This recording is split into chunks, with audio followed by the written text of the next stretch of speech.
After a breakup, most people don't seek clarity, not because they don't want it, but because they're scared of the cost. And I'm not gonna lie, it's gonna cost you. It's gonna be difficult.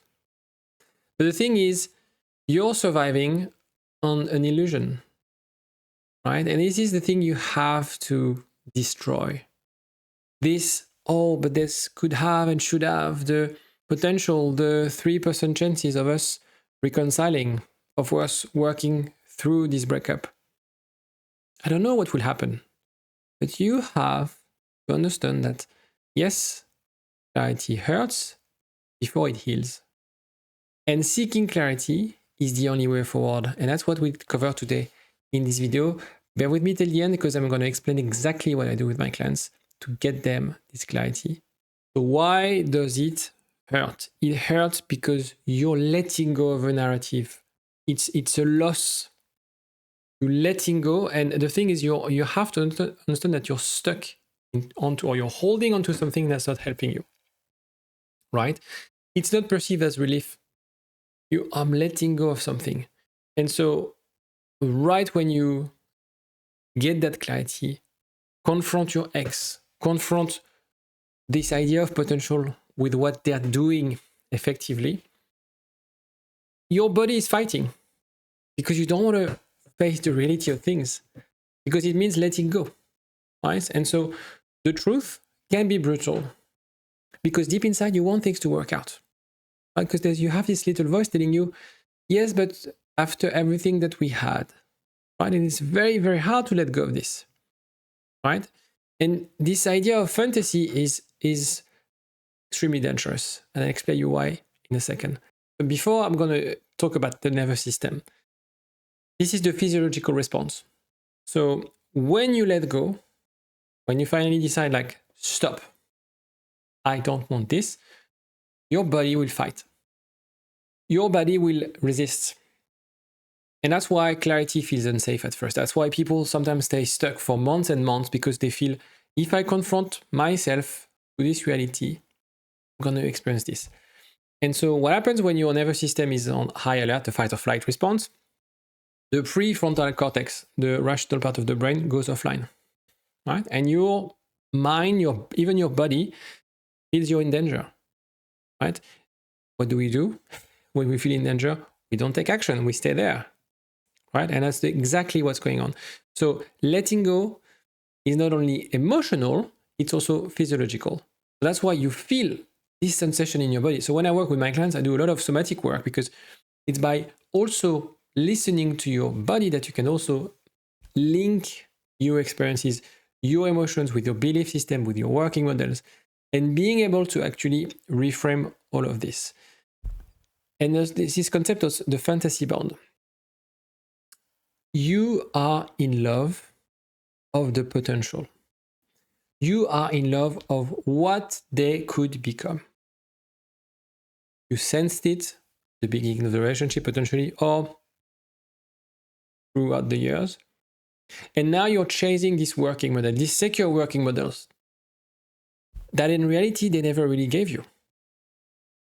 The point is that you're not chasing consistency. And by the way, if you want to be happy in a relationship, you need to be with a consistent partner who's there to invest, who is there to understand your point of view, who's interested in meeting your needs, etc., etc. The problem is that this fantasy is obviously very appealing. It's obviously a thing that we want to be in love with, this fantasy, but it's not a reality, it's a fantasy. That's why I'm using this word fantasy. What you're thinking, if you had to write down, why you're still attached to this relationship, etc., etc., most of it would be around fantasy, about projection of something that you desire, but it's not something that you get. That's why when I work with my clients, sometimes they get back together, don't get me wrong. But it's important to confront yourself of, I know what I want. I know how to express my needs. I've developed a secure attachment style. And I know that if you meet me halfway, we can make this work. But I'm not responsible for this work. And this fantasy, that's why I always measure and we assess and we observe when we are in touch with, when my partners, when my clients are in touch with their partners, is it consistent? Do we have the proof, or is it just fantasy? And so what usually happens is like you start reading things differently. You have another approach on things. And when the truth sinks in, this is where you see the pattern clearly. This is where you see like, this is not working for me. If the pattern remains the same, right? This is where you see this is a push-pull situation. And this time around, I know it's not about me. This time around, I know I'm the secure partner in this room. This time around, you feel, I don't want to play that game anymore. I don't want to feel anxious in this relationship, not knowing exactly what to do, what to say, being scared of asking for commitment, etc., etc. This is where you feel empowered because your needs are finally met. Not just once, not twice, consistently. Right? When you start realizing that, you detach yourself and you see things clearly. Right? And that truth becomes empowering. Starts being scary because you have to let go of something, and then you realize this is actually the reality. Look at it as the matrix, blue pill and the red pill. And as I said, the body sometimes gives you a lot of clue. But the thing is, we usually mistake pain for something that is not going in the right direction. In the work that I do, and if you think about it broadly speaking, the best improvements, the best things you could do is usually when you suffer something. The response is usually somewhere around the pain, because this element of pain, so the dynamic maturational model, it's this idea that when you're in pain, your body stores this as something dangerous, and therefore anytime you feel this pain, you fight or flight. The thing is, this is where you have to be more of the adult in the room. This pain is just a signal telling you you're crossing the sort of comfort zone.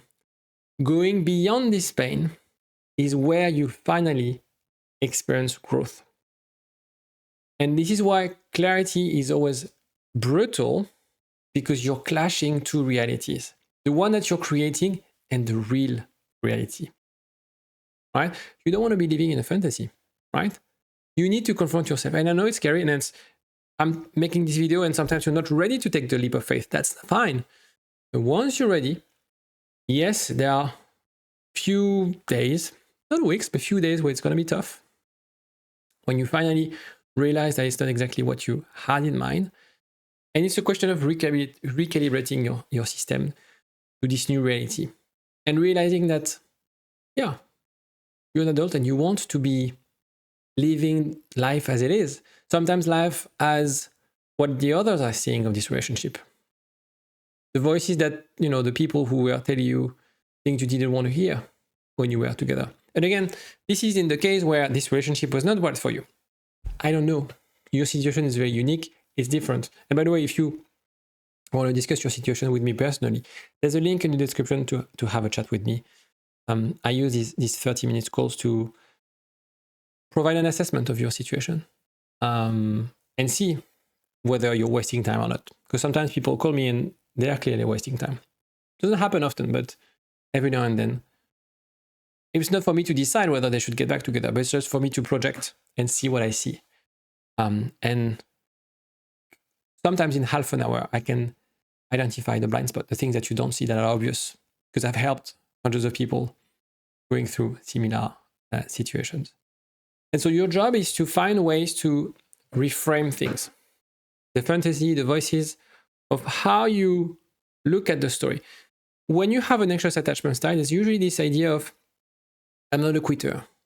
I'm going to earn this love. I'm going to prove myself to them.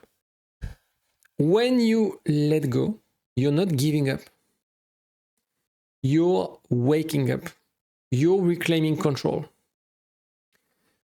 There's this quote that if you can still love them and still walk away, and that's secure, right?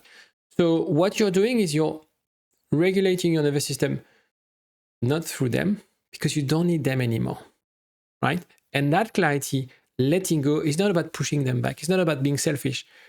It's not about being cold. It's about being calm. It's about being self-centered.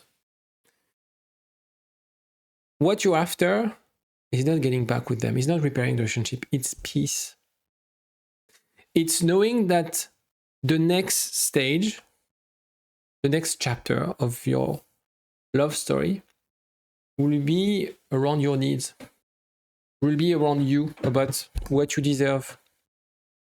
My job is not to help you get back with your ex. Sometimes my clients do, but that's not the point. The point is to help you find the relationship that you deserve. And for so many people, they stay with those patterns. They create the conditions for being in relationships that are not working for them. So either by always being attracted to avoidant partners, or when they're avoidant, not being able to commit. The sooner you realize this, the sooner you develop this secure attachment style, that clarity becomes empowering. And what comes next is that you stop fighting reality. You embrace it, right? You're finally in charge. You're in control. And perhaps for the first time ever, you'll start focusing on the most important person on earth. And this person is yourself, right? And you know how to make your own decisions, how to select the right partners, how to communicate effectively your needs. You're not playing games anymore. You're not anxious anymore. This is how secure starts. So what comes next